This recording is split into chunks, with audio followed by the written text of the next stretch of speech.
Welcome to the final round of the pitch. It's an exciting event for many reasons. Tonight marks the conclusion of our first student entrepreneurial contest. As we gather this evening to complete the contest's final round, I think it is important to tell you how this all began. It started with an idea. When we met as a staff in early August, our director, Susan Pleiner, asked us whether it was time to introduce an entrepreneurial contest to campus. As a liberal arts institution, we pride ourselves on our ability to cultivate creative, innovative thinkers. Our students at Hobart and William Smith are immersed in an academic environment where thoughtful problem solving, intellectual ingenuity, and calculated risk-taking are already embraced. Wasn't it time to introduce a leadership program that would provide an applied learning experience and entrepreneurship? That was 7 months ago. Since then, we sent out a call for proposals, told students to outline their ideas for products, services, and organizations. They could be nonprofit or for-profit. They could be social, business, educational, environmental, or technological. We wanted to support all genres of entrepreneurship. I must thank our fantastic selection committee who had the difficult task of reviewing 29 proposals in 1 week, as during our initial round, 58 students participated, a clear indication to us that the entrepreneurial spirit was alive and well at HWS. Our selection committee chose 10 semifinalists. With the help from our alumni office, we matched all 10 semifinalists with an entrepreneur mentor. These mentors assisted students as they revised and strengthened their proposals. Key to this process was the mentor relationship, as entrepreneurial experience was shared, but so too was career and life advice. We are exceptionally grateful to all the mentors who supported our HWS students. Their passion in seeing our students succeed stood out as boldly as the ideas that the students presented. At the end of the second round, our selection committee narrowed the field from 10 semifinalists to our 3 pitch finalists. Those 3 finalists are with us tonight. They have withstood 2 rigorous rounds where a written proposal was emphasized. But the task tonight is much different. Tonight we've asked them to pitch their idea to a panel of judges, an extraordinary group that we have gathered to help us select the student with the most action-ready idea. Much like our contest, our finalists reflect our broad-based approach to entrepreneurship. Their ideas are unique. They reflect their passions, a quality that is inherent to entrepreneurship. And after watching each student work to move their project from an idea to reality, we would offer that their presentations are collections of the compelling insights that their mentors, faculty advisors, various staff members, trusted friends, and supportive family members have passed along. Sam, Marcella, and Sarah, let me be clear before we begin. We are extraordinarily proud of each one of the work that each one of you has produced. Although we know your ideas are still a work in progress, we are truly excited to see how far you have come tonight. I would be remiss if we did not thank President Guerin for his commitment to our year-long theme, The Power of an Idea, Entrepreneurial Leadership. So before our finalists begin, I'd like to welcome President Guerin to the stage to introduce our panel of judges. President Guerin.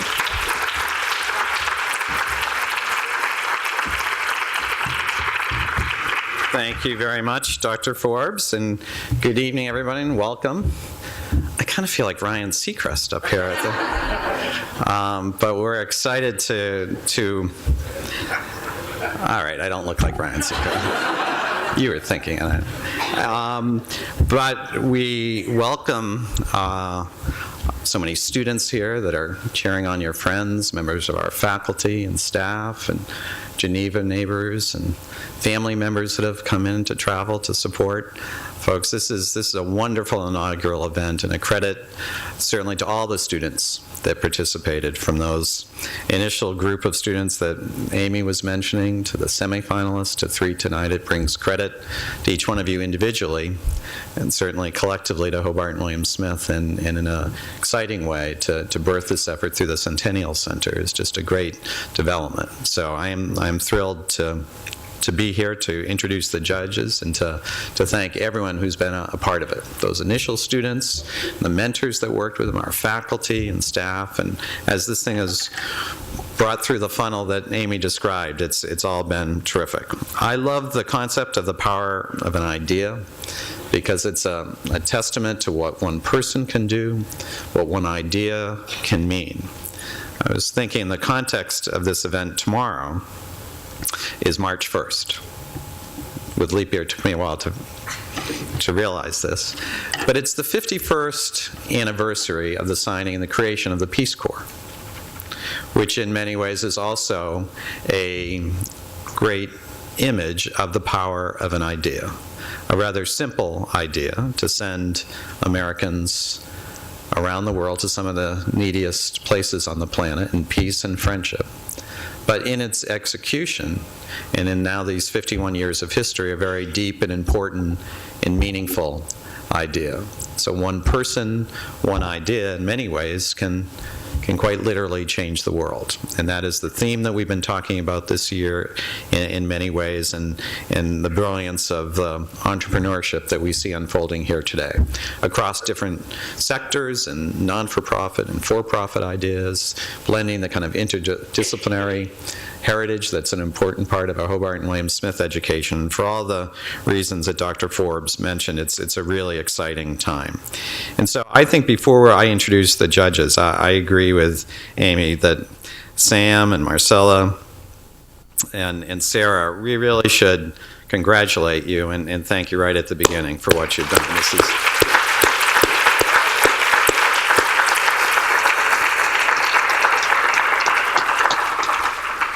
So we want to get to their presentations, but I want to introduce the very distinguished panel of judges that we have. 5 judges, 3 of them who are alums of Hobart and William Smith, and 2 who wish they were alums here at Hobart and William Smith. Yeah, there you go. Let me introduce them, because what we wanted to bring together is a distinguished panel who bridge sectors, their professional experience, and their training really uniquely prepare themselves in our panel here to ask thoughtful questions and to really bring credit to this. The first is Holly Budd. The center here, she's executive director of the Max and Marian Farish Charitable Foundation, one of the largest foundations in upstate New York. Ms. Budd has many years of experience in higher education at the University of Rochester, most recently as Associate Dean for the MBA Administration and External Relations of the Simon School. During her tenure at the University of Rochester, she also served as the university's first vice president, and now she brings that experience to launching this very considerable foundation that will be such an important force for upstate New York with the Farish Foundation. And I thank you, Holly, for being here.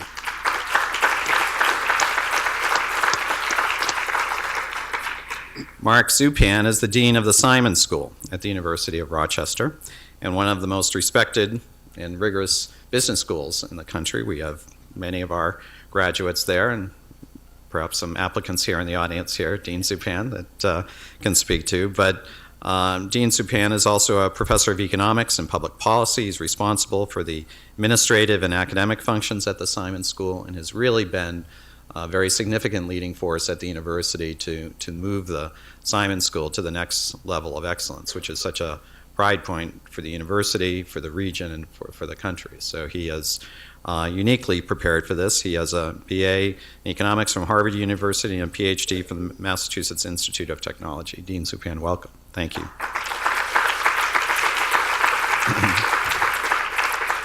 And now we get to our distinguished alums. First is Javier Saralegui, is a member of the Hobart class of 1980.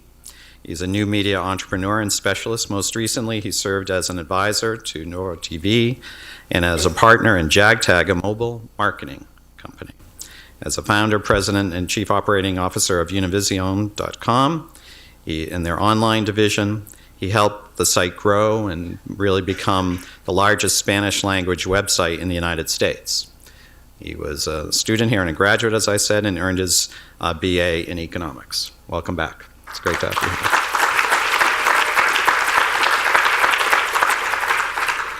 Terry McGuire joins us by Skype. Terry, thank you. He was in Europe all week and flew back into Boston, and so wonderfully agreed to join this panel given his vigorous travel schedule by Skype. He is a graduate of the class of 1978 and co-founder and general partner of Polaris Venture Partners in Massachusetts, which is one of the most successful venture capital firms in the country, where he focuses on life science investments. When he left Geneva with a BS in physics and economics, he went on to earn degrees at the Thayer School and the Harvard Business School. He chairs the board at the Thayer School of Engineering at Dartmouth and has been engaged with us across many different programs at the colleges and a very important advisor. For those of you who live in Carr Maguire House, the stunning theme house on South Main Street, this is half of Carr Maguire. This is the Maguire part. So Terry, thank you and welcome.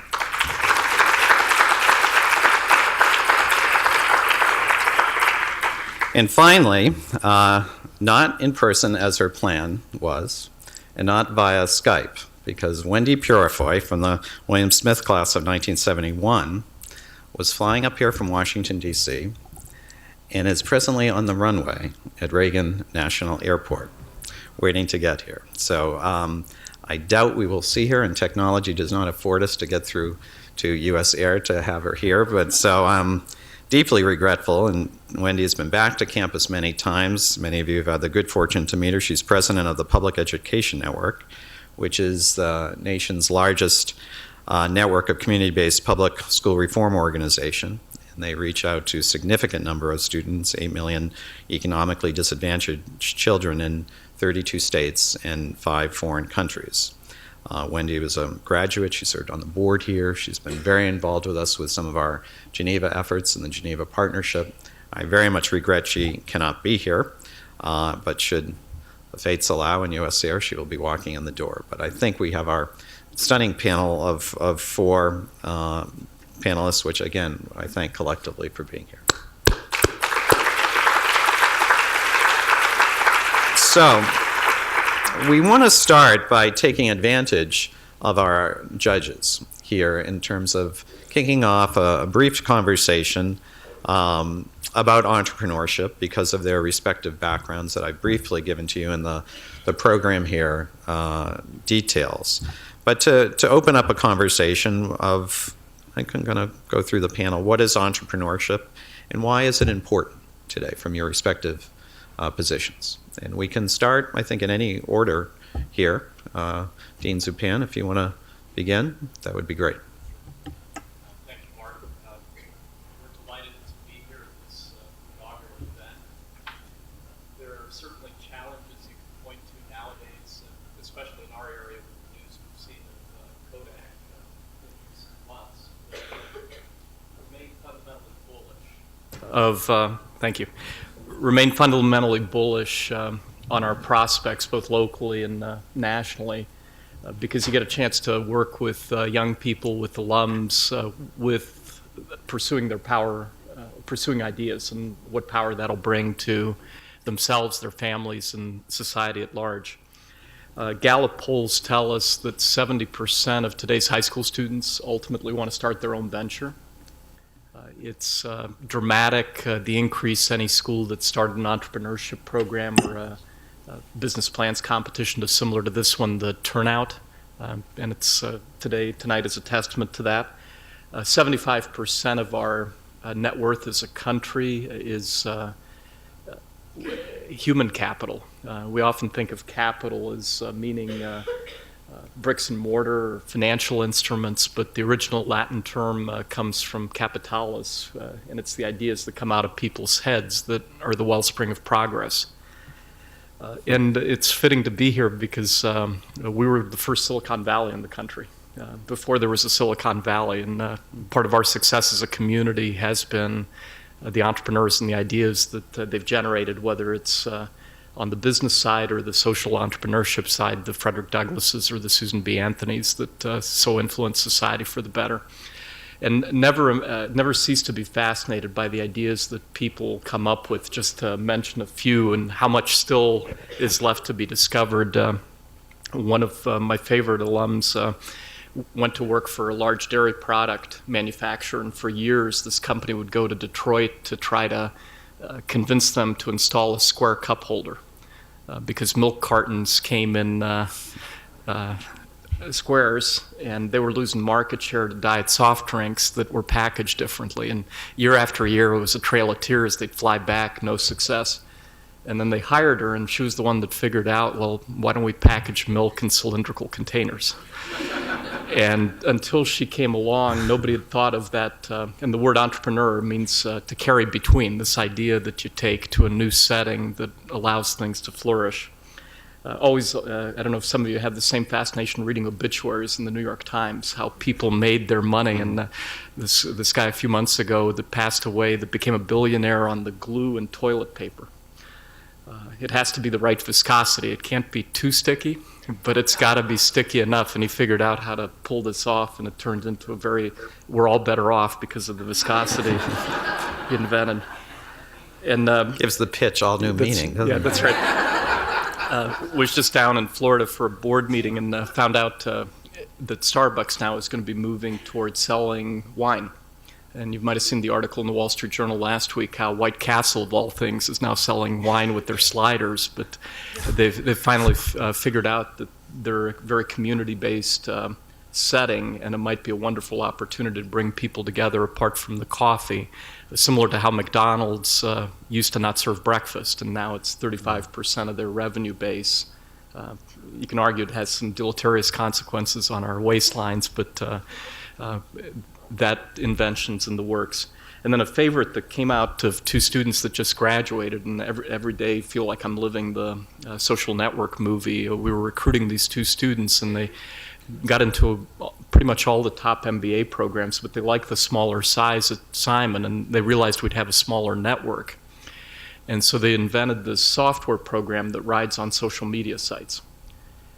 And what they've shown us, in our own case, we have 12,000 alums. We think we know where 7,000 are. Of the 7,000 we think we know, in 54% of the cases, they can get us a more up-to-date address on the alum. And their basic theory is people have more skin in the game with LinkedIn and Facebook. Most of us will change jobs, and when we change jobs, we'll update our LinkedIn profile more quickly than we'll call up Hobart William Smith or Simon School to say, look, we've changed jobs. And that's very valuable information to every school, whether it's college, university. So it's been fascinating to see this thing start to unfold, and it's one of those things you could truly see it being $1 billion business, and as they're starting to acquire more clients. But bullish on the future, largely because of entrepreneurs, and we're looking forward to the 3 ideas that are going to get pitched later tonight. Thank you, Dieter. That's terrific. Thank you.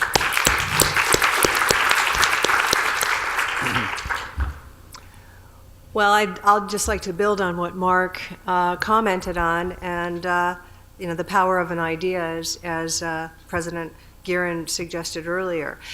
In addition to traditional business entrepreneurship, we are blessed with social entrepreneurs, recognizing that the Peace Corps is probably one of the best examples of social entrepreneurship in our country today, and so many other social entrepreneurial activities like that have sprung from that kind of idea.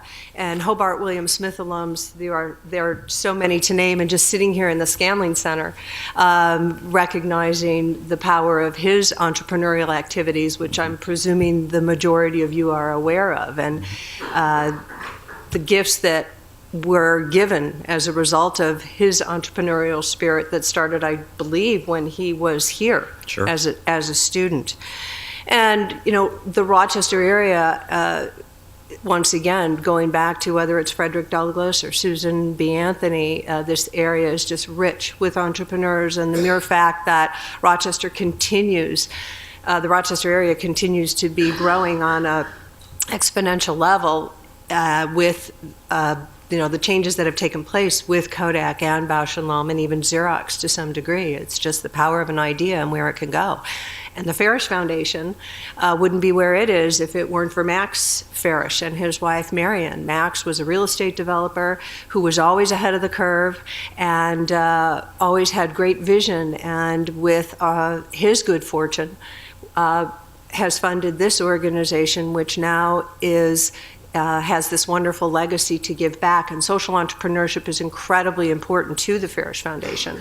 And we are looking to continue to partner with the Rochester communities, both Ontario and Monroe counties, to give back and fulfill the legacy of Max and Marion. And if those of you who haven't seen recently, we are sponsoring a social prize in social entrepreneurship, which will be announced in October, in recognizing the value of what social entrepreneurs can do. And we will be awarding a $100,000 prize on an annual basis to an organization that, whether through their founder or a board member or someone who's affiliated with it, has made a difference in the lives of so many through social entrepreneurship. So we're just very fortunate, and I'm honored to be here today and can't wait to hear about all of these different business plans. And good luck to everybody. Thank you. Wonderful. Thank you.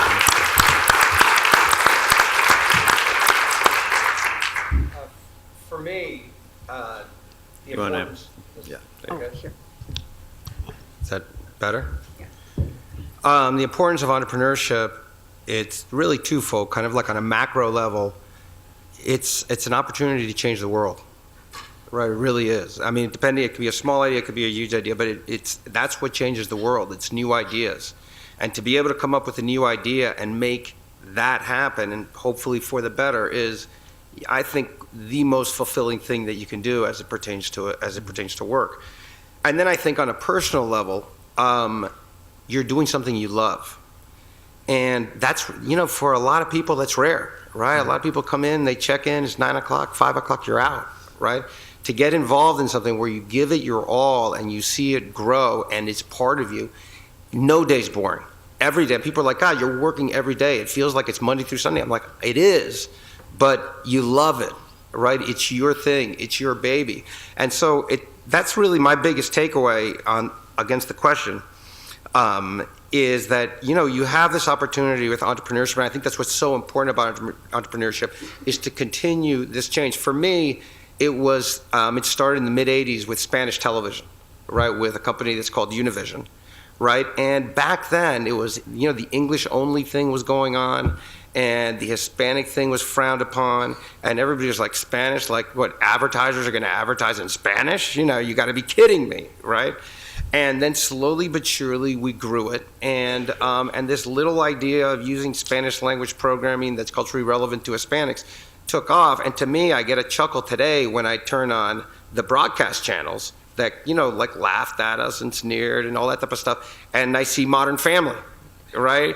And I see Sofia Vergara, right? And everybody loves Sofia Vergara. And I go to Times Square to go see the Knicks, and there's this 10-story Pepsi poster of Sofia Vergara, and I'm like, it's changed. Like, everybody loves it. Like, it was like this English-only thing, but this little idea of getting Spanish culture a little bit more out into the forefront had this kind of ripple effect, this kind of echo that had, that resulted in things, I think, for the betterment of this country. I think we're only going to become closer to Latin America over the next century.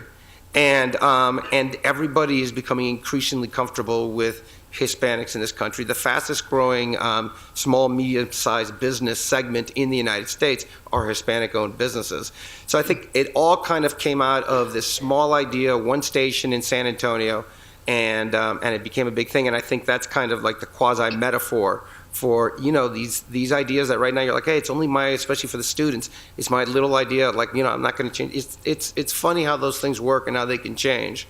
And the best part is that you're going to love every single day of it because you own it and it's about you, and that's how I see it. Awesome. That's terrific. Thank you.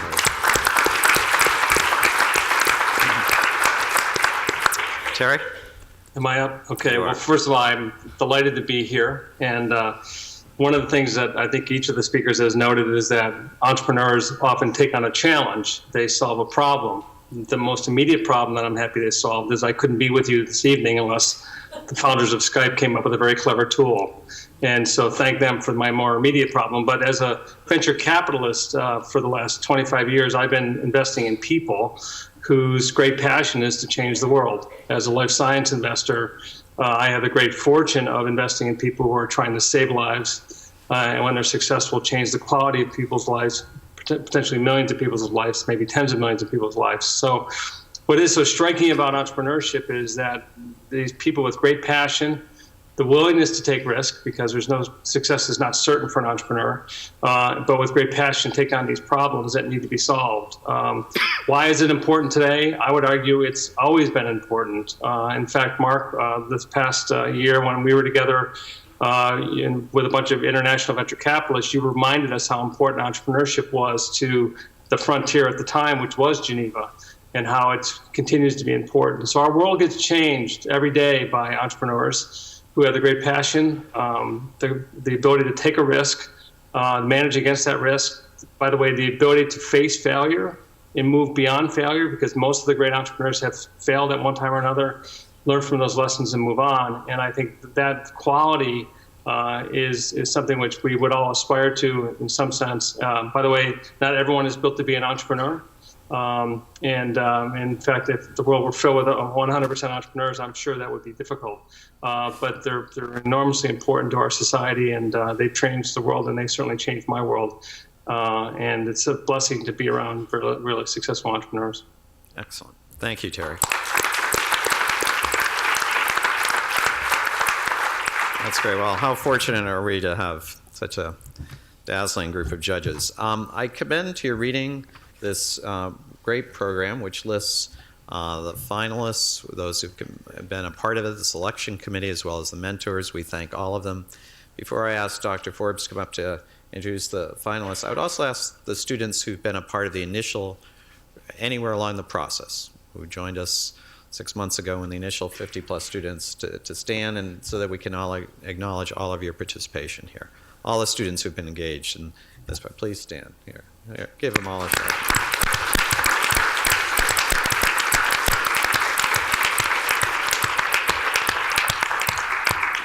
Well, I'm very much looking forward to this. Let the games begin. Dr. Forbes, come on up.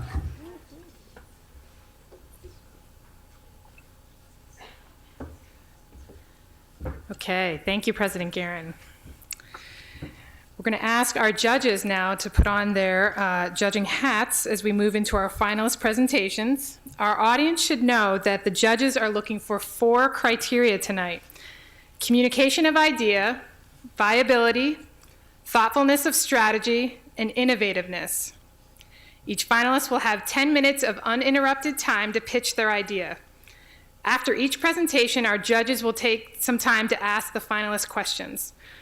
Once all 3 finalists have finished, our judges will gather to deliberate, and our audience can enjoy some desserts over a brief intermission. We would advise you not to go too far, because afterwards we're going to be gathering some information from each of the audience members in a poll, and then we will announce the winner of our $10,000 grant. Before I begin, I want to kindly remind all of our audience members to turn off their cell phones. And so, to start this evening, I'd like to invite to the stage our first finalist, Sam Singer. Sam is a junior Spanish major who worked closely with local entrepreneur Greg Woodworth, owner of Stony Brook Wholehearted Foods. Won't you please welcome Sam, creator of Train Gum.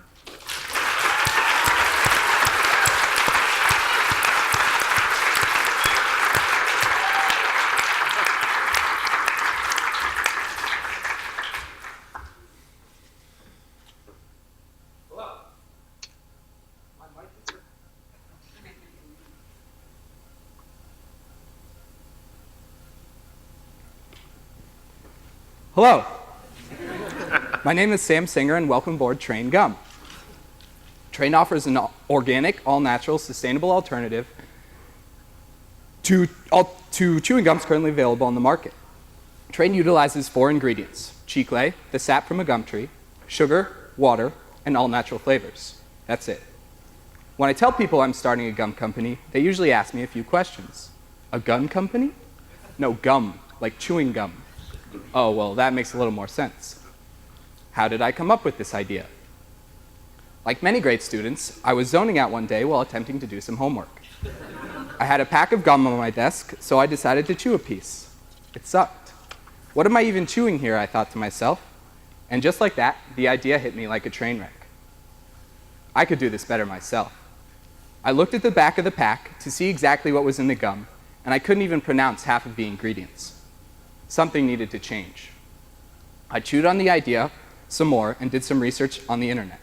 I found a make-your-own chewing gum kit, and just like that, train had left the station. I followed the instructions, but the first few batches I made were pretty terrible. They fell apart in my mouth, and whatever I had just concocted couldn't have passed for something edible, or chewable as it were. But I kept train chugging. I took most of last spring and all of this summer to perfect my recipe. As my parents can attest, gum is a sticky business. But a few ruined pots and countertops later, I finally had the gum I wanted. I had balanced the flavor with the consistency, and train now had the ideal chew. From the onset of leaving the station, I kept train running with the most basic ingredients I could use. While I tried syrups such as agave, rice syrup, and various corn syrups, I finally devised my own recipe for a simple syrup. Using sugar, water, and a touch of all-natural flavoring, I could control the consistency of my own syrup, while also knowing that I had done no chemical tampering to the sweet mixture. Additionally, I had experimented with powders and extracts for flavoring before finally landing on oil, which packed the initial punch and lasting flavor I wanted for train. I knew all along, however, that I wanted train to be powered by Chicle. As I mentioned before, Chicle is the sap from a gum tree. Chicle used to be the base of all chewing gum until cheaper synthetics like rubber and plastic replaced the gum base. Chicle is harvested by hand by chicleros and grows only in the rainforests of Central America. In addition to Chicle, sugar and the organic fruit flavors that train uses all grow natively to the Central American region. While I currently source Chicle from online and the other products from my local grocery store, all of these products can be sourced using fairly traded practices. I fully intend to use this trade method. When you buy a pack of train, you are not only benefiting yourself as an all-natural chewer, you are also benefiting the farmers, their families, and their communities with each purchase. At this point, I thought train would zoom ahead on its tracks. Well, as it turns out, I was in for a bit of a delay.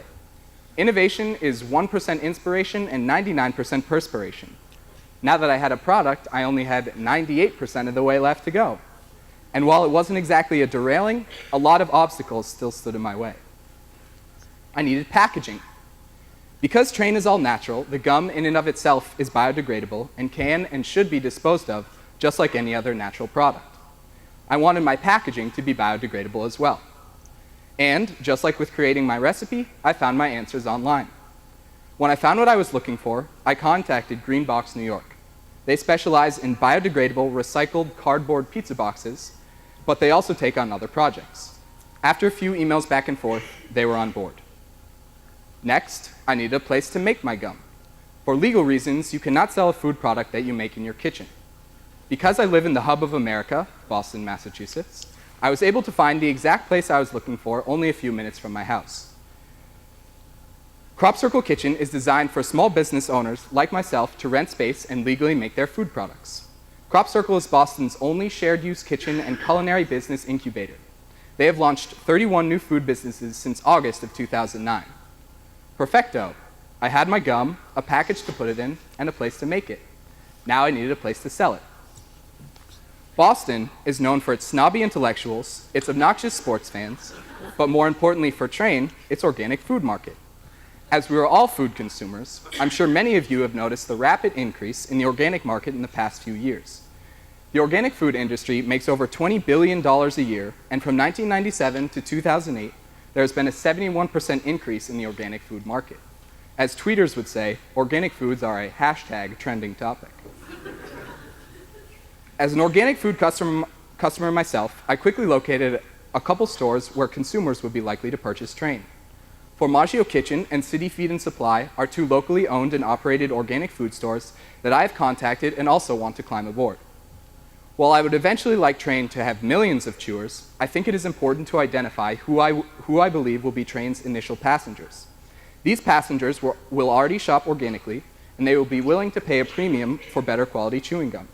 Young, health-conscious professionals may be interested in train as an attractive new alternative to traditional chewing gums currently available on the market. Also, local food supporters may take strongly to train when they recognize the locally manufactured nature of the product. While these are only a couple specific groups I would like to target, I will be conducting in-store demonstrations, and these will be a great way to see which types of people leave the train station satisfied. The gum market in the United States is even larger than the organic market, making over $21 billion per year. The average American adult chews 150 pieces of gum a year. Almost every convenience store and supermarket sells gum, so while train may start as a niche market, the expansion potential is vast. Gum also has many benefits. It is a quick, portable, low-calorie snack. Train, like many other gums, fits cleanly in your pocket and is under 5 calories. Adele recently set fire to the rain, by chewing gum during her Grammys performance and during her acceptance speech. Michael Jordan chewed gum during every basketball game he played because it helped him concentrate during the game. Gum even improves cognitive function and gives the consumer more energy while they are chewing on a piece. All of these industry and gum facts are well and good, but what sets Train apart, you may ask? What a great question. It is true there are other all-natural gums, but no other gum uses only 4 ingredients, and no other gum uses biodegradable packaging. Train offers 4 different flavors: orange, lemon, spearmint, and peppermint in 4 different packages. Each package is color-coded to coincide with each flavor. A pack is reasonably priced at $2.50, and the 8 pieces in every pack are shaped roughly like a Mento, or, as I like to say, the wheels of the train. Allow me to briefly touch upon how I will use this grant. With the help of my pitch mentor, Greg Woodworth, I have come up with what I believe to be modest projections of figures I can stand by for potential train sales. $10,000 will go directly into the cost of my goods sold, and with a 30% gross profit margin, my sales will total $33,000.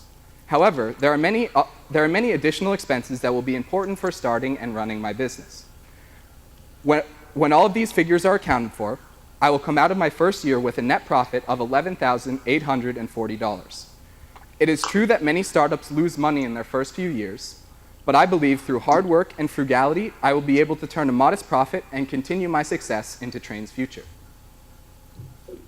Now you're up to speed with me, Train's conductor. What a long, arduous journey it has been. Just kidding. I've actually had a lot of fun so far, and if you haven't noticed, I love puns. What better pun platform than a train? As the caboose of my presentation, I would like to highlight that Train will follow unique tracks to satisfy chewers. Train is the only all-natural, organic, fairly traded chewing gum available on the market. It is locally produced in Boston, Massachusetts, and with the large gum market and ever-growing organic market, Train's doors will be open for many passengers. I'm excited to keep Train moving full steam ahead. I hope you enjoyed my presentation, and thank you for your time. Train gum, chew, chew.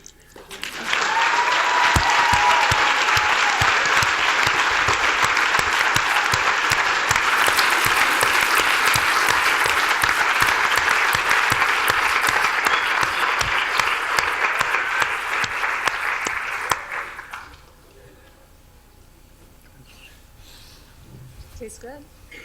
Thank you. Hey, Sam, can I ask you a question? Yes. So,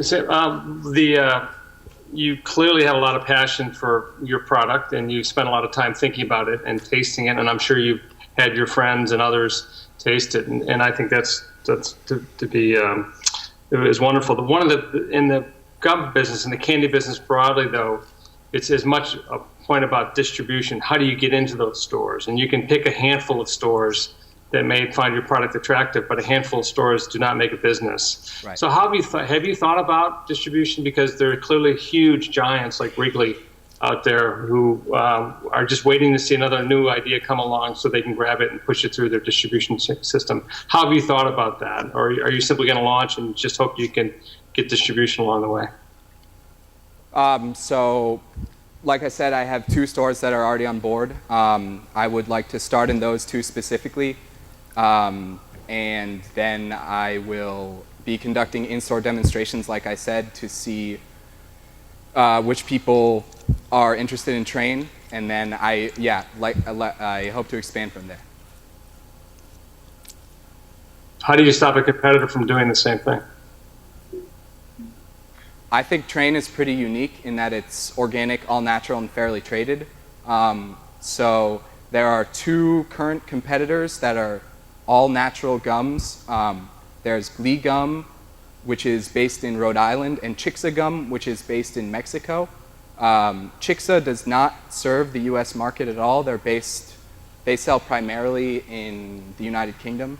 And Glee is candy coated, which these guys are chewing my gum now. They know that Train is not.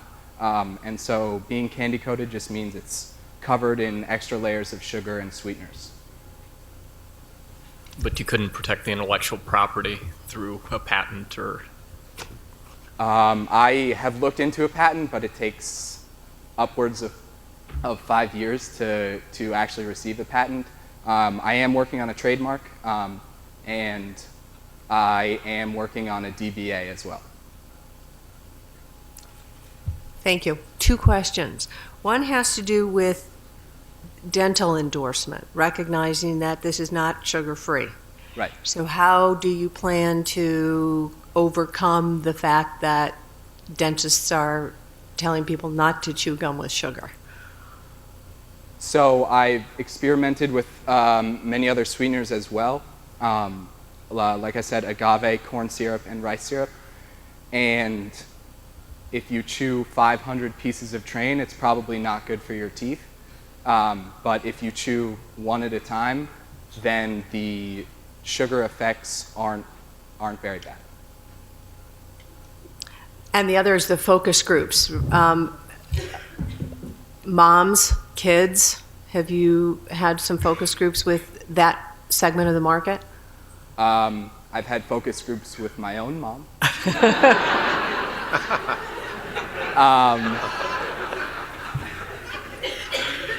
And one of my main starting points was to target to mothers buying organic food so that they would be interested in shopping not only for themselves but for their children as well. And so it's 5 calories. It's not sugar-free, but it is healthier than a lot of other gums with all those ingredients that you saw. So that's one of the other target markets that I'd like to get into. Playing off that, what are the demographics of gum users? Primarily 10 to 25-year-olds? Any particular markets in terms of purchasers that you should be more focused on? So most bubble gum is purchased and chewed by children 12 and under, and then over that it's chewing gum, which is just classified as not bubble gum. But it tails off after, or is it a pretty even distribution above that age? Yeah, it's a pretty even distribution. Okay. Sam, excuse me.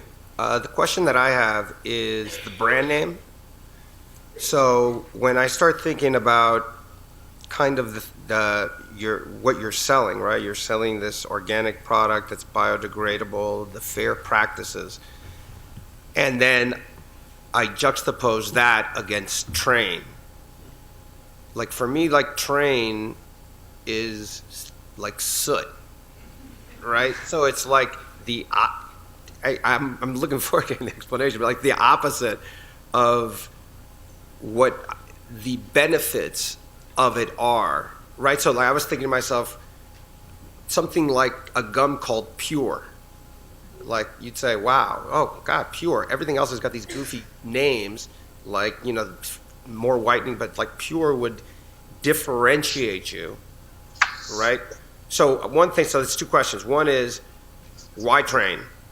And then the second question kind of goes to just marketing, right? Because in the financials, just for the 2 seconds that I saw it, you're assuming 100% sellout, right? So you've got to get the word out, right? So that's kind of where I start getting where I start having my questions, which is, okay, you've got to get the word out to get to the 100% sellout, that this is different, and then they look for something different, and will Train be the thing that captures all of that? So if you could give that a shot. So why Train? Like I said, I really like puns, and the whole choo-choo thing, I think is funny. And And I don't necessarily want people to think that they're chewing a product like from the soot of a train or under the seat of a train or something like that. Right. That's the problem with the name. So I understand what you're saying. Right. And then in terms of marketing, I am setting up social media sites, so Twitter, Facebook, and I have a domain name, but I don't yet have a website set up, but I'm working on that as well. We have time for one last question.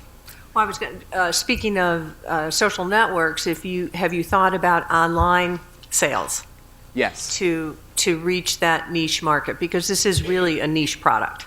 Right. So my primary purchasers will be in stores, Okay. but I'm also interested in selling wholesale online because people probably won't buy a single pack of gum online. Great. Thank you.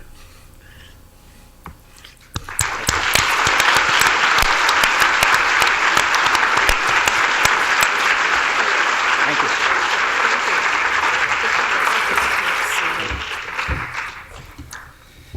Very nicely done, Sam. Our second finalist is a senior in computer science and French double major who was matched with an entrepreneurial alum, Reed Jackson, class of '66, who is the vice president of Aptico Technology Group. Marcella Malara will present her recycling assistance system named Alara. Won't you please welcome to the stage to present her pitch, Marcella.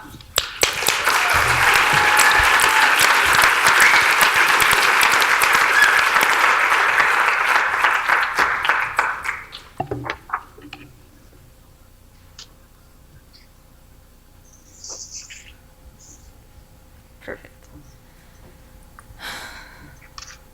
Good evening. I'm Marcella Malara. I'm a computer science major and a senior here at HWS. I'm introducing Alara, your environmental liaison and automated recycling assistant. Let me first give you some background and motivation for this project. Here's the reality. Recycling and waste sorting can be very confusing. We've all been in this place where we have an item we would like to throw out, but we're not sure which bin it belongs in. Let's take this coffee cup, for example. It's made of cardboard and it has a plastic lid.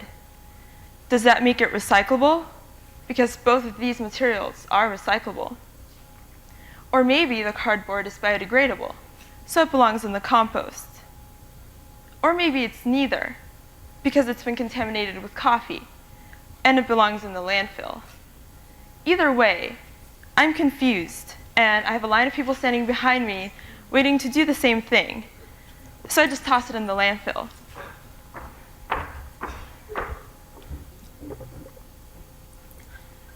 There is no straightforward, uniform system for recycling. We hear different approaches from different sources. The consequence is that a lot of people end up not recycling, and many recyclable materials end up in landfills, further harming our environment. We're told repeatedly that we need to lead a sustainable life to help future generations and the planet. It's our Going Green mission.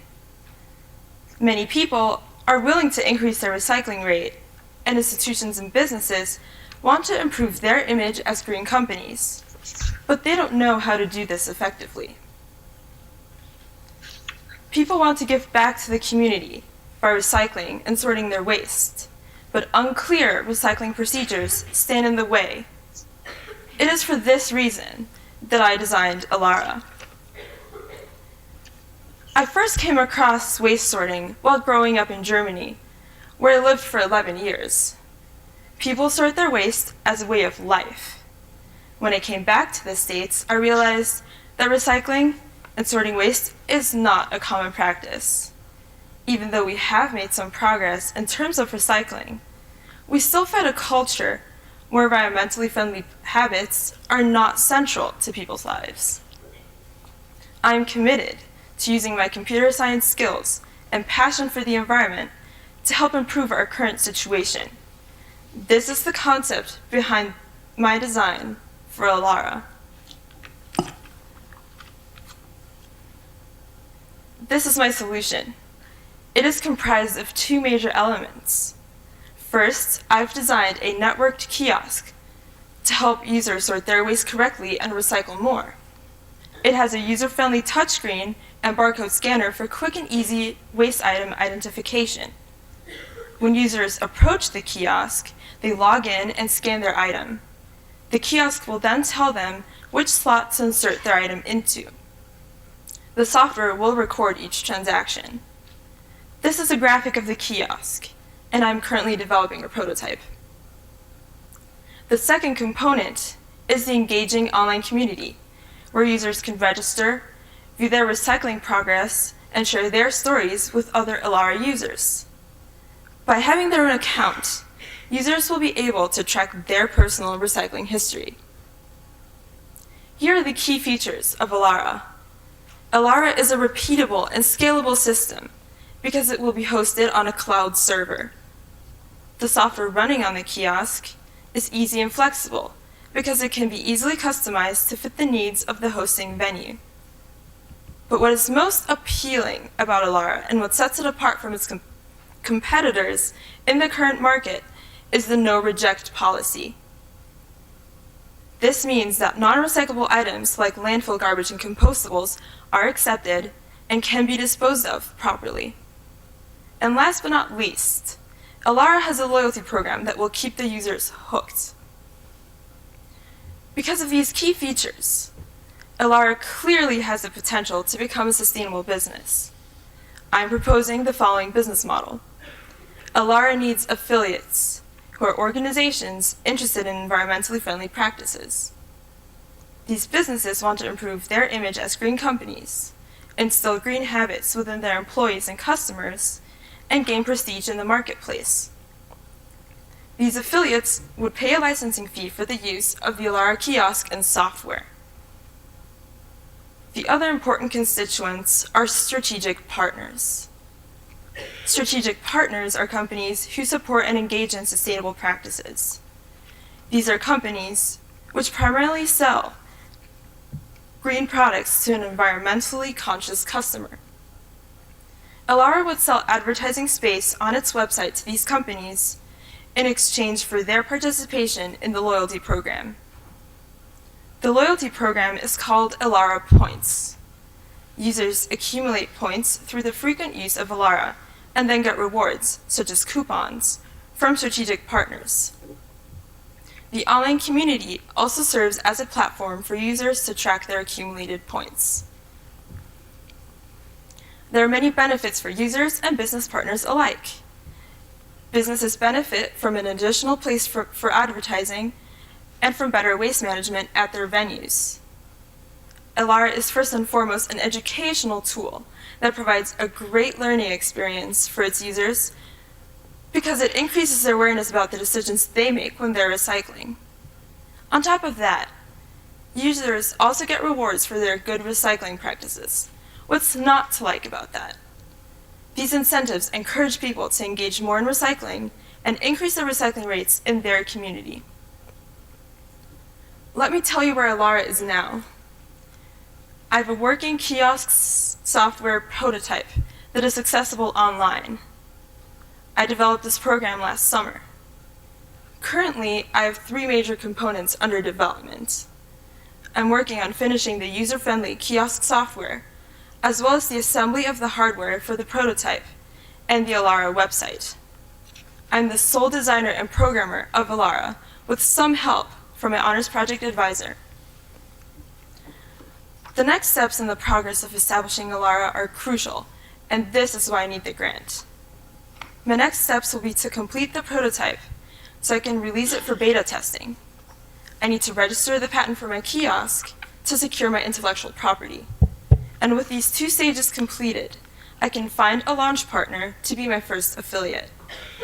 The current plan is to work together with HWS, as students and staff members already know the concept of sorting waste, so the transition to Alara would be much smoother. Furthermore, I also need to migrate my system to a hosted server and finalize the business model. More long-term future plans for Elara are the development of a smartphone app. Smartphones have become such a commonplace technology that Elara can take advantage of in many ways. I also need to secure my primary investment sources, that is, find investors for Elara. With them, I can build a team of specialists who can convert Elara into the eco-technology business that I envision. Through the execution of my proposed business model, they can create a sustainable company. Lastly, I would like to acknowledge those people who have been vital in the creation of Elara. I could not be standing here without all their help and advice. I want to give special thanks to my honors project advisor, Professor John Vaughn, who has supported me all along the way. And I also want to give many, many thanks to my pitch mentor, Reed Jackson, without whom I could have not made it this far in the pitch. In conclusion, Elara is the embodiment of both my passion for technology and the environment. Elara gives more to the users, and with this project, I'm putting my ideas into action to help others do their part to help the environment. Thank you.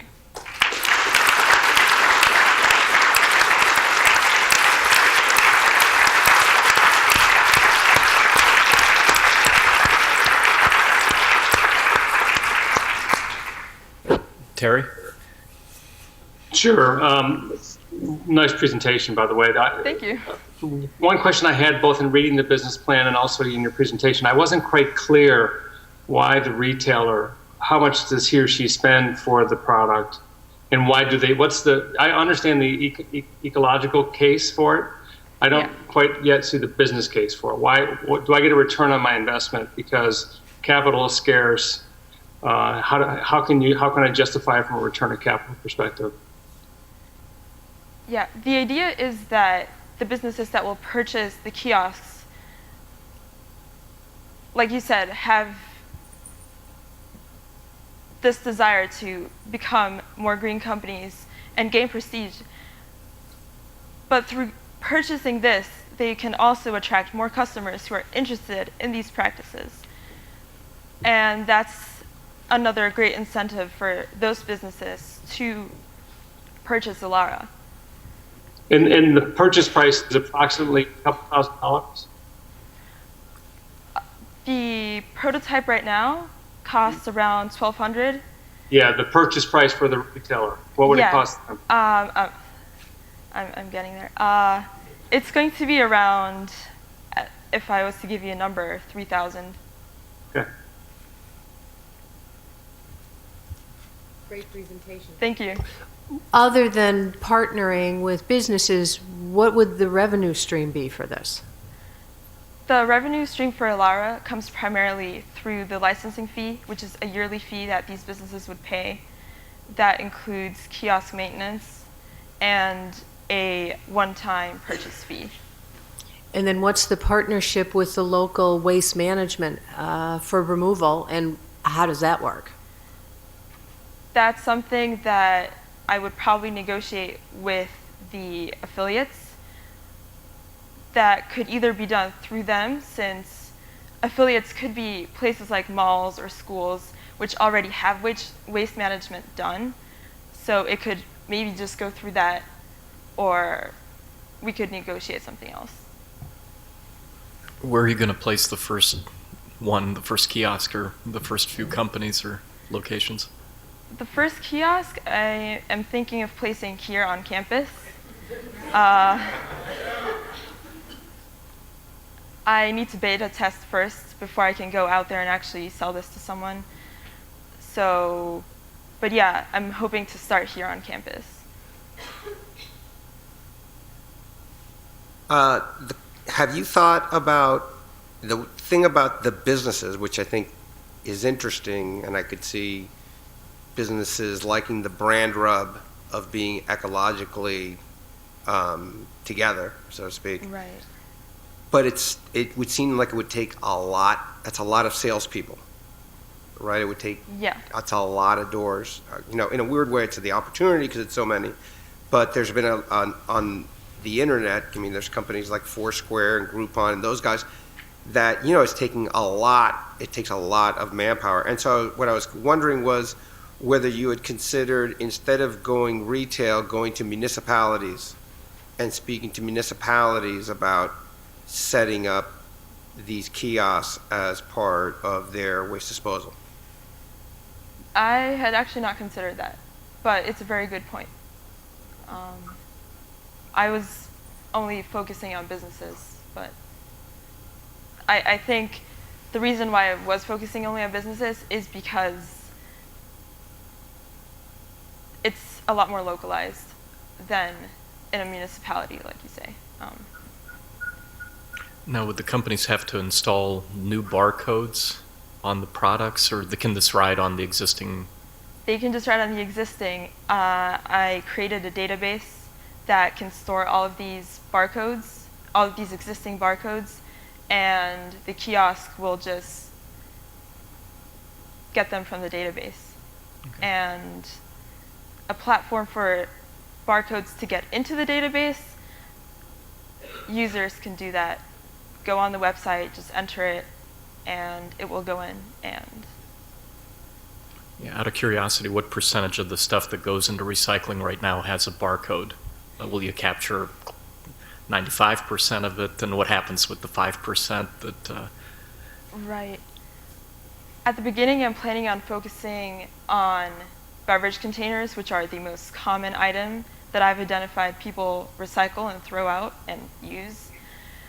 And most of those have barcodes. The ones that don't have barcodes, there is a future plan to add a feature to the kiosk where users will be able to identify items that don't have barcodes through a very quick and easy step-through process. So I think at one point everything should be captured. But at the beginning, I'm focusing on beverage containers. Could I make one Go ahead, other Terry. comment, which is I think the smartphone application, to me, is the most compelling. Yes. And I actually, because you could develop a model, let's assume you can have the same ability to read it using a smartphone. You could have a model where you greatly reduce the cost of delivering the product, but you could get multiple partners, like big retailers, to be your partners early on. And in that sense, get a support. You still have to figure out the business model. I don't know how you get paid doing that, but I don't know how you get paid doing Twitter either. And it's Yeah. if you get people using it and you get retailers behind it, that could be really interesting. Okay. Thank you. Yeah. No, the only one other question I was going to have is just back to just options. I get barcodes. Did you ever look into things like image recognition, where you could just show it and it would tell you what it would be? I have looked into that. The reason why I'm sticking with barcodes is because it's a lot easier as a programmer to start working with that. Yeah, that's the reason why. Yeah. Thank you, Marcella. Thank you.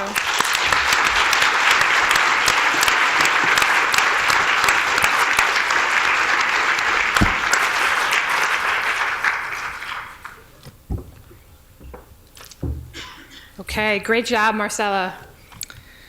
Our third and final finalist was actually abroad in London this past fall, and yet she was still able to submit her pitch proposal.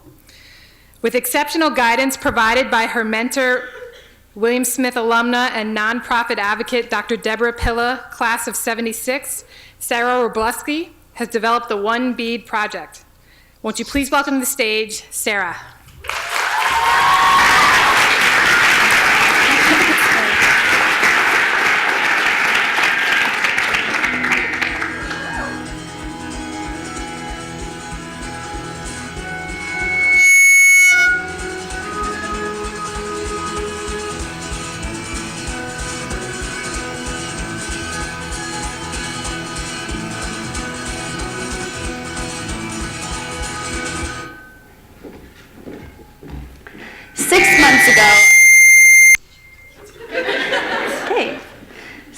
months ago, I met with 2 students at a local diner to discuss a project I had recently begun developing. Looking back now, this was not only my first pitch, but also my most significant. As I grabbed my jacket to leave, a man who had been sitting at the table next to us walked over. excuse me, he said. "Do you mind if I shake your hand?" "No, of course," I replied, slightly caught off guard. Looking me directly in the eye, he proceeded to say, "I just wanted you to know that you are going to be somebody someday, and I want you to remember this moment." Since that gentleman's comment last October, I have recruited 9 representatives in 3 different countries, raised approximately $3,000 for my cause, and managed to produce and maintain a blog site, Facebook page, and Twitter account. I only wish that he could be here now to listen to what is certainly the most important pitch of my life.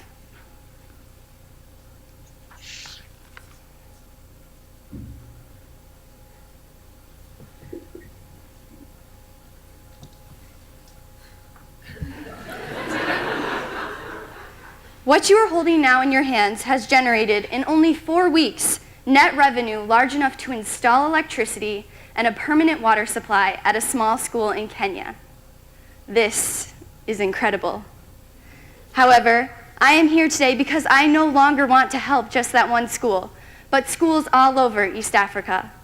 I want to take my small fundraising effort and transform it into a sustainable, nonprofit organization whose mission is to elevate education in Africa while simultaneously spreading awareness about the power of knowledge and the beauty of individuality.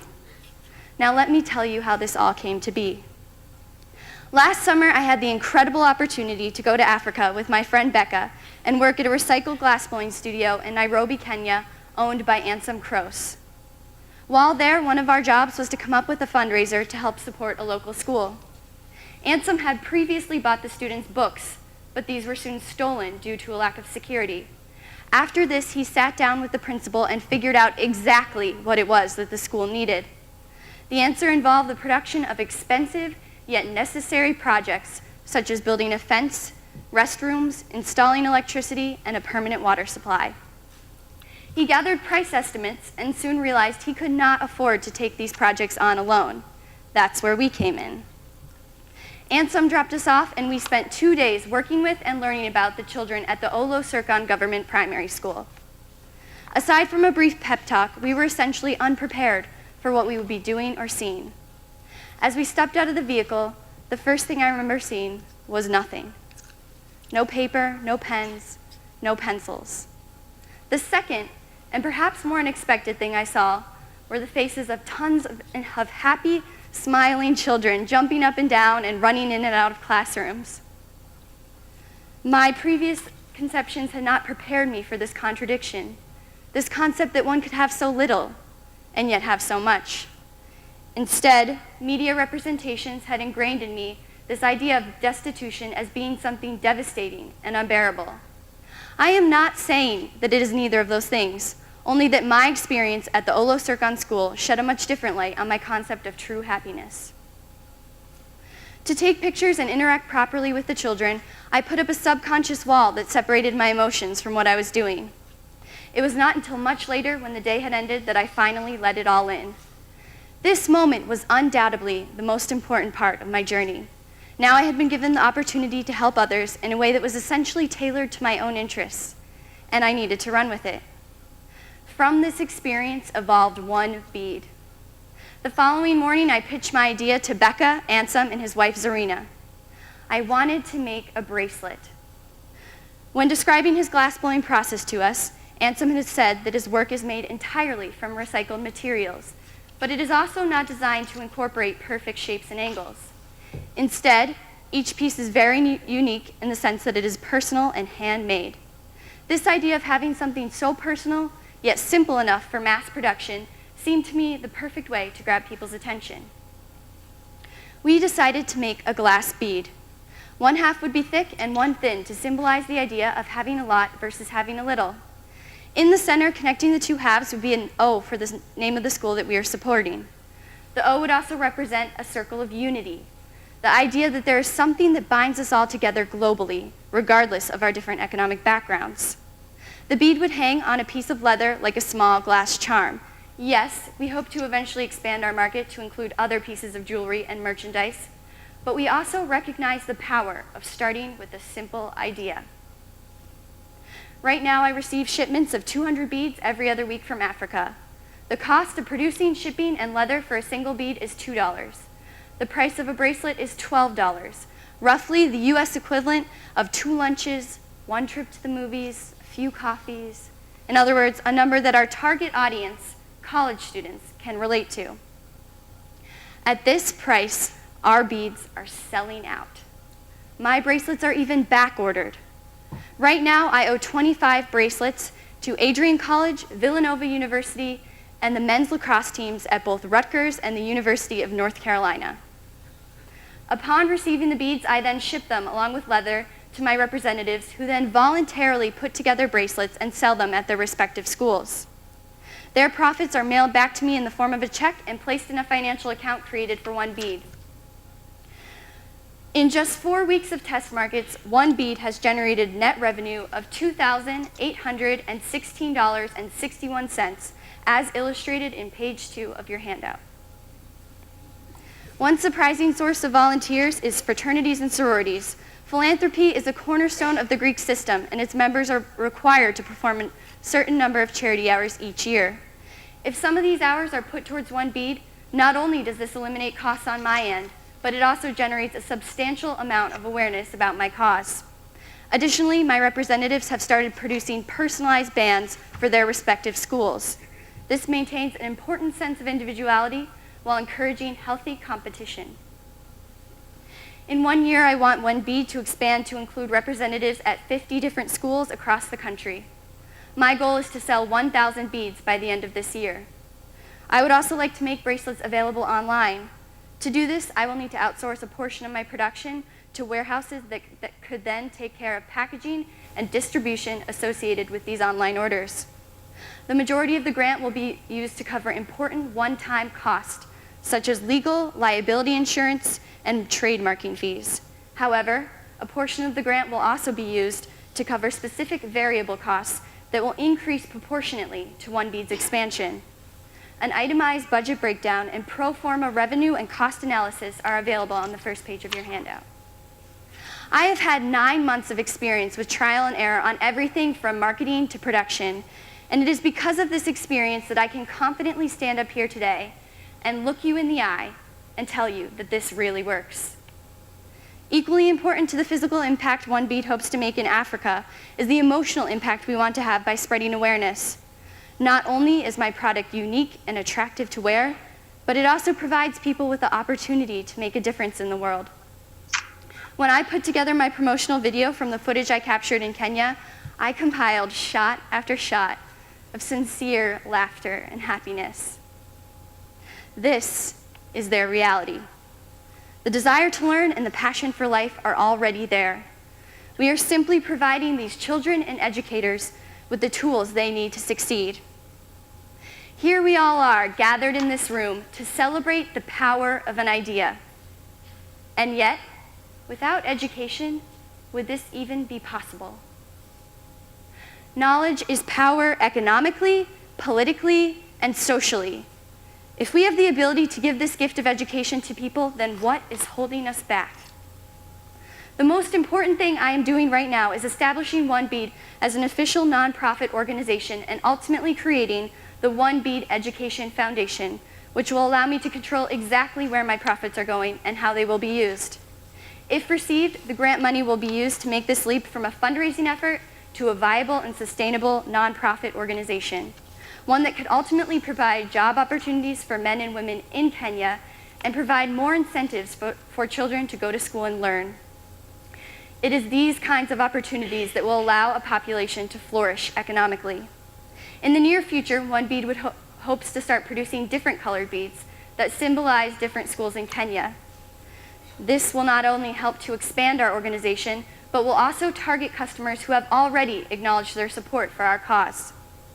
You should know that regardless of how today turns out, my work and dedication is in no way determined by or ended on this stage tonight. I have learned that I may not be the best photographer or the best video editor, but I am extremely confident in my ability to be a leader. I know that I can motivate and inspire people to do great things. So do not invest simply in this idea, but invest in me. And if that is not enough, invest in the hundreds of other people around the world who are not standing up on this stage with me, but who are equally dedicated to our cause.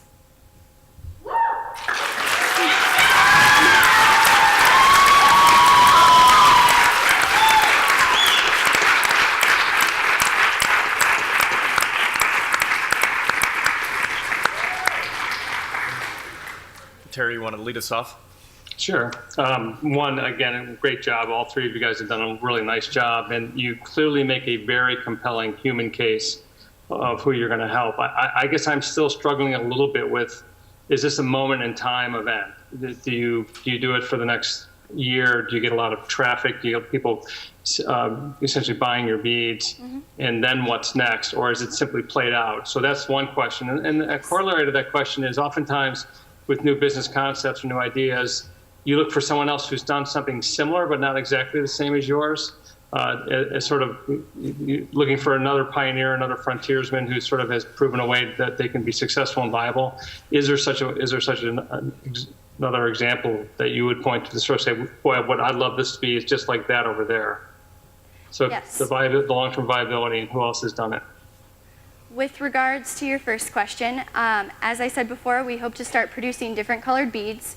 That is one way. We also want to start producing different kinds of merchandise. So one thing I would use the grant money for would be to look into t-shirt production, which I think is huge on a college campus.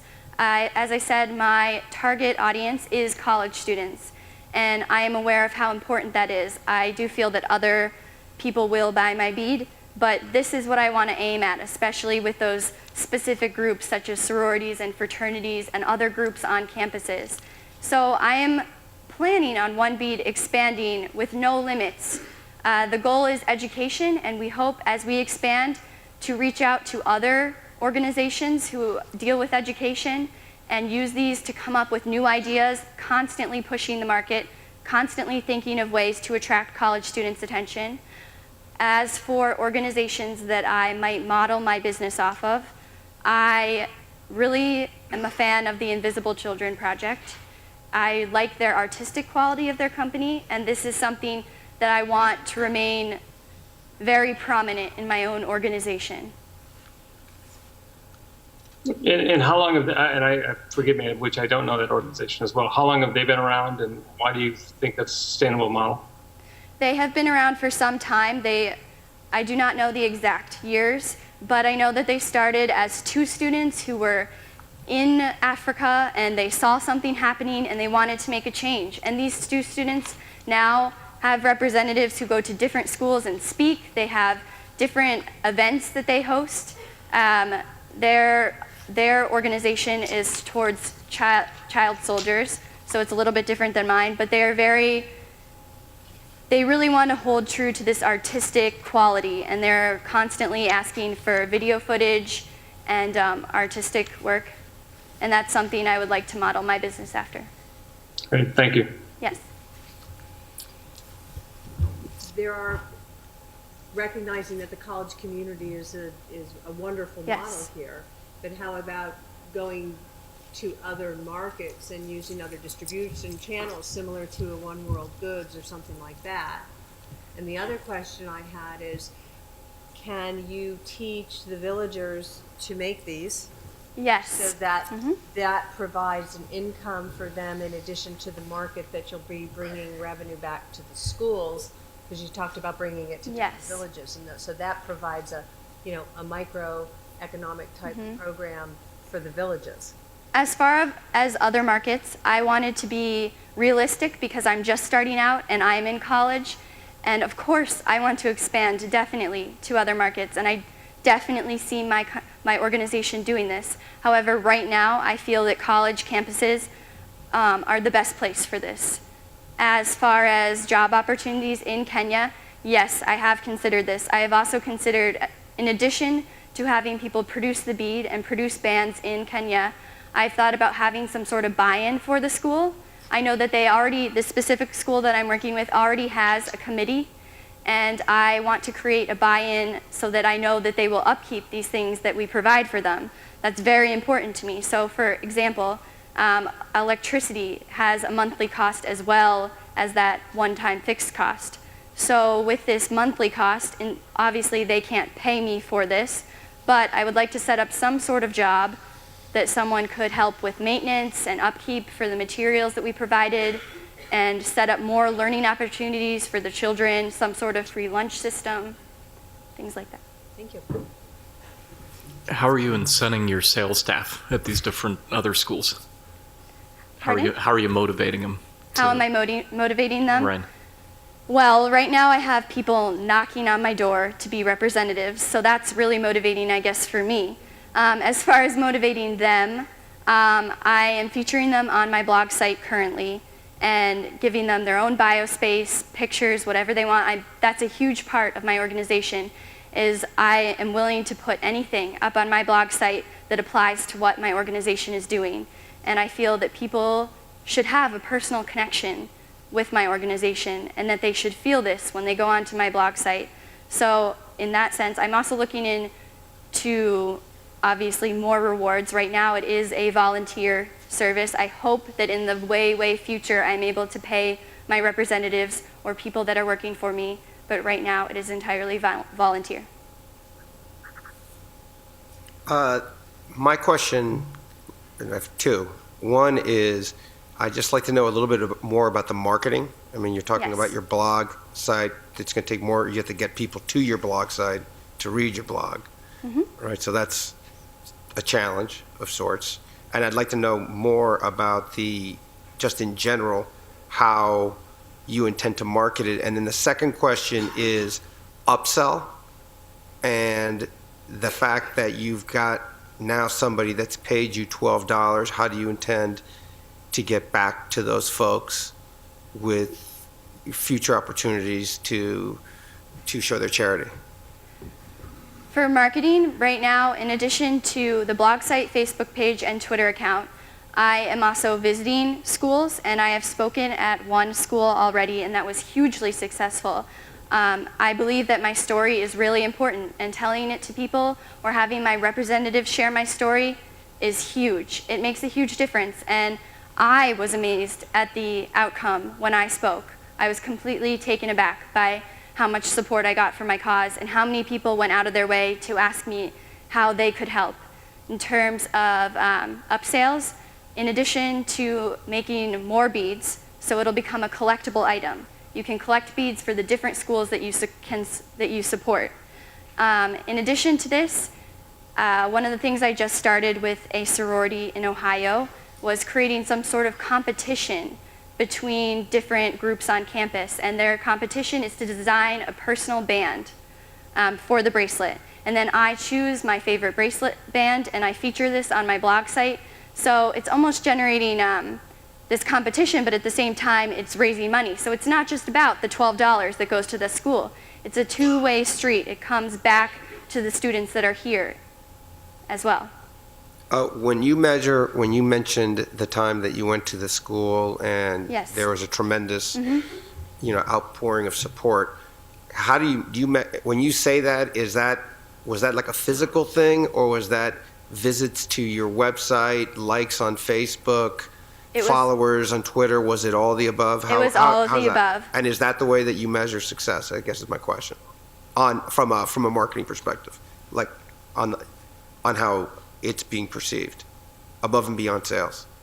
Well, when I first started this, my goal was to spread this awareness. And my goal, yes, it was to provide materials for this school, this one school in Kenya. Now my project is expanding, and I need this grant because I'm trying to keep up with my project. And so I guess my way of measuring how my company or my organization is successful is changing. I mean, 9 months ago, I never would have saw myself here. So it's constantly changing. And as of right now, the more support I get, and every single person who likes my Facebook page, every single person who buys a bracelet, yes, I do measure that as success. but I understand that as a growing organization, there are financial things I must consider, and those are equally as important to me. What are the key learnings from Lance Armstrong and the Livestrong movement? What can you positively capture from that model, and what would you want to avoid? From that model, I wanted to capture their ability to grab so many people's attention with a simple product. And they actually have a lot more products now, but they started with that simple yellow band, and people, that was a statement. That was a stamp, and that's what I want my bracelet to be. However, considering the Livestrong, I have so much respect for this organization, but I would like mine to be more artistically developed than this. I believe that Livestrong is very corporate, and they're amazing, as I said, so I don't want to take away from that.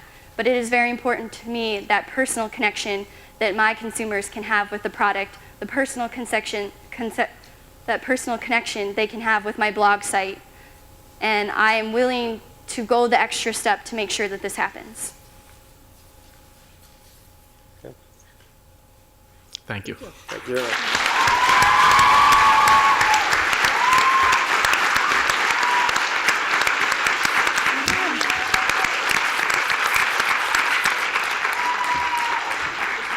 That was so nice. Thank you, Sarah. That concludes our pitch presentations. I think it's really important that we give all of our finalists a huge hand right now. That was courageous work on their part.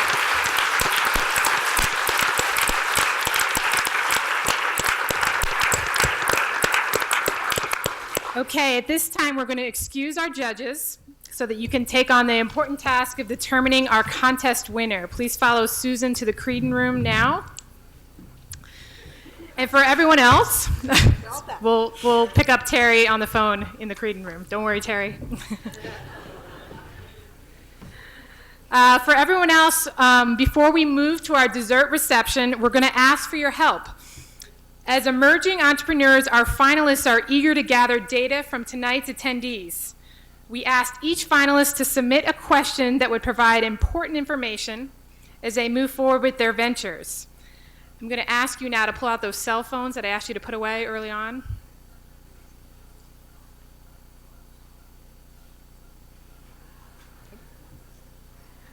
Okay, so we have created an audience poll. The way this will work is that we will post all 4 questions during the intermission. To respond, you will text to 37607 using your cell phone. For those of you who have text messaging plans, this is totally free. Those of you who don't have those plans or do not have your cell phone with you, we do have a laptop in the back, so you can enter in there. Let's try a quick practice question, which I think we talked about earlier. The question is this a leap year? So please text to 37607. Okay. There's always a couple that do this in class. So as you can see that you need to text to 37607 each time, either yes leap or no leap. Yes leap or no leap should be all one word, no spaces. Responses are not case sensitive. The poll is open. Thank you, Jerry.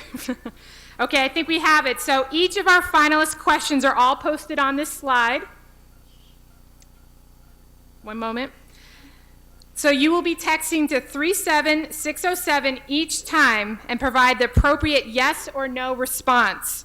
For example, to answer Sam's question, you would text yes train or no train. The Centennial Center for Leadership has also added its own question, which is open-ended and down at the bottom here. Please note before responding to that question, you will need to text to 37607, type the pitch, all one word, and then text us your comment. Responses are totally anonymous.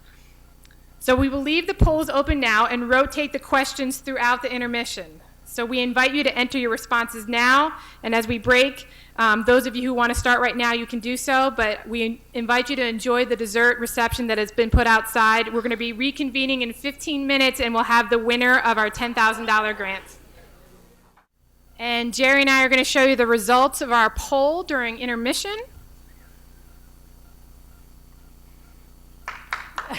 You take a look at Train Gum here. A lot of support for that. And how about Marcella?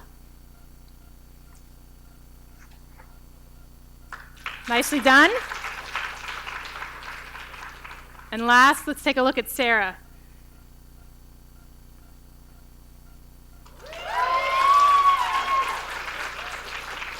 Thank you, audience. I know our students appreciate that. They're going to take this data and make it better.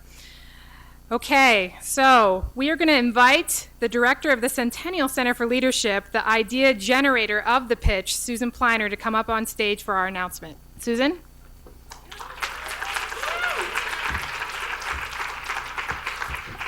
What a great night, huh?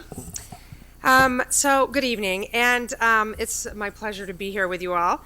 I'm just going to say a few words, and then we're going to continue on. So entrepreneurs are drivers of innovation, and leaders are the primary force behind change. Together, they can offer powerful solutions to the complex challenges found in today's world. Entrepreneurial leadership is a combination of risk-taking, idea creation, and leveraging of social, educational, and economic opportunity. Leaders must navigate tumultuous environments where change is rapid, discontinuous, and unpredictable. Innovation, ingenuity, and an ability to add value by solving problems are necessary. We believe in the capacity of a liberal arts education to provide that training. We believe in deepening students' learning through applied experiences like the pitch, where great challenge prompts extraordinary student effort, growth, and passion. The contest was designed for these reasons alone, and we couldn't be more excited with the results of our inaugural year. We are grateful to all of the generous supporters of the Centennial Center for Leadership, whose gifts have allowed us to do this good work. And now, if I could have all three of our finalists join me on stage.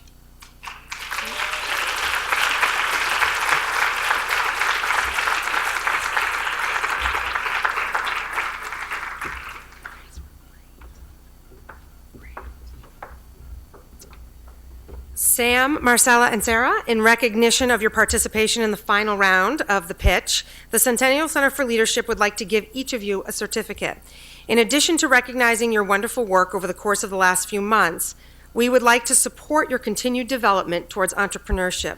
These certificates represent $750 towards an entrepreneurial learning experience, such as a conference or workshop series of your choice.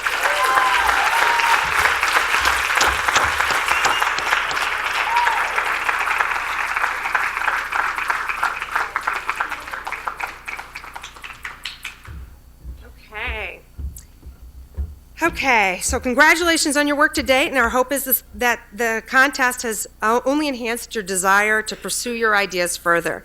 So to announce tonight's winner of the $10,000 pitch grant, I'd like to invite President Guerin and Javier to the stage to announce the winner.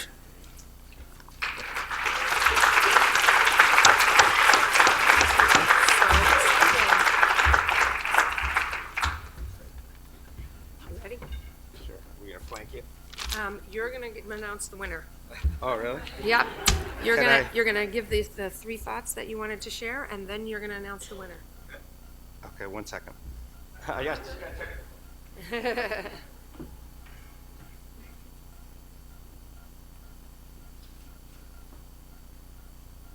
We like to build a little suspense.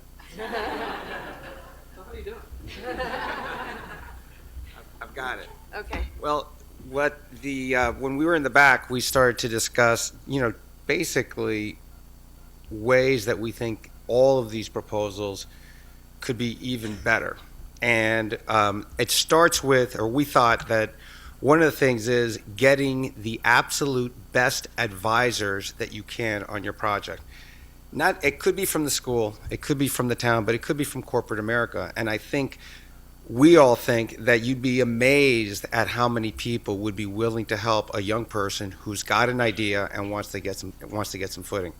I think there's products out there that can help you. I think there's things like LinkedIn, right, where you can start finding somebody that works at a corporation that does something like that and start seeing if you know people. So I think there's a lot of different ways to go about it, just not your own personal network, but by using the web as well.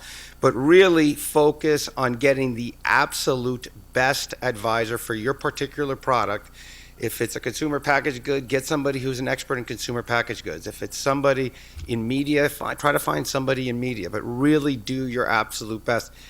Two is that an extension of that is don't be afraid, right?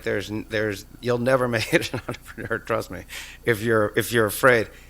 Go out there. People want to hear you. They want, I mean, especially all these projects, it's people are enamored with young people, young people's energy, young people's ideas. So take advantage of that. Don't be afraid. Go for it. And finally, nobody has all the skill sets, right? Nobody does. And if you don't have a particular skill set, right, find somebody that does. If you're not great at marketing, find somebody that's good at marketing to help you out, right? If you're not a great finance person, you don't know how to set up the founder's stock or write a P&L or whatever, find somebody that does. So try to find people that complement your skill sets, and you'll have a better product to go to market with, to pitch for money, etc. And so on that front, I've got to stop. I might go one last time.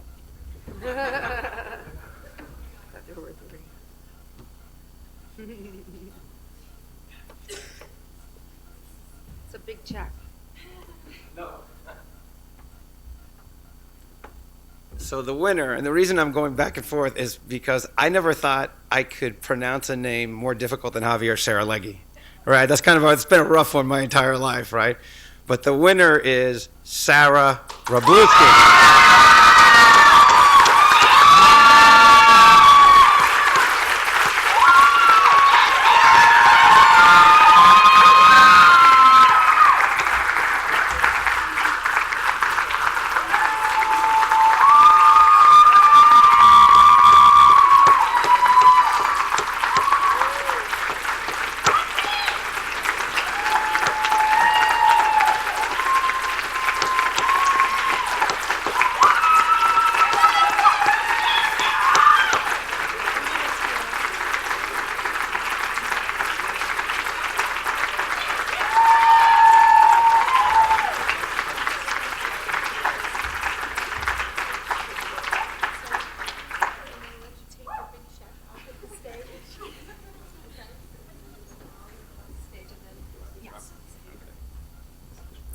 Well, Sarah, congratulations again. This was a great night, and I thank you and congratulate you for that, and to all the finalists for what you brought to all of us tonight with your energy and really inspirational work. I'd like to thank our judges for your commitment tonight, for your thoughtful comments, and really very probing and appropriate questions. So thank you all very much. And Terry.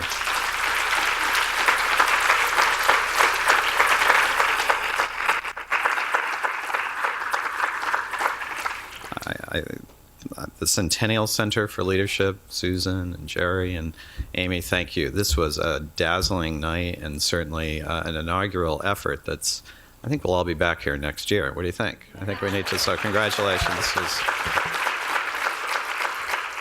I will just close building upon Dean Zupan's thoughtful remarks about the power of an idea in this region. As you well said, in terms of Susan B. Anthony and Frederick Douglass, one could add George Eastman, one could add Max Farish to the list, as Holly said, of this power of an idea. And you saw it tonight with our three finalists in terms of their creativity. You see it here at Hobart and William Smith. As Terry McGuire referenced, this was the frontier. In many ways, our very founding, when Bishop Hobart decided to plant a college here on this lake, when William Smith decided to support women's education, right, in the shadows of Seneca Falls. Big ideas, powerful ideas that have resonance to this day. You see it in the private sector with the passing of Steve Jobs, that we all read about his creativity and what he brought to our world. And as Javier said at the end, particularly young people.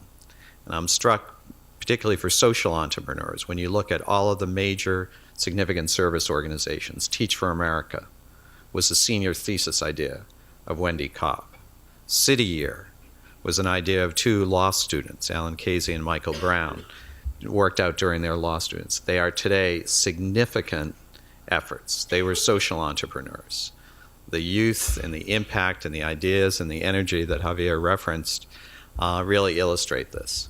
There are many days when it's with so much pride that I serve as president of Hobart William Smith, and today was very much one. Prideful of our students, the 3 finalists tonight, to all the students, all 50 plus who entered this process, with pride to our graduates that served as our judges and our friends, and for all of you attending. Thank you all for joining us, and good night.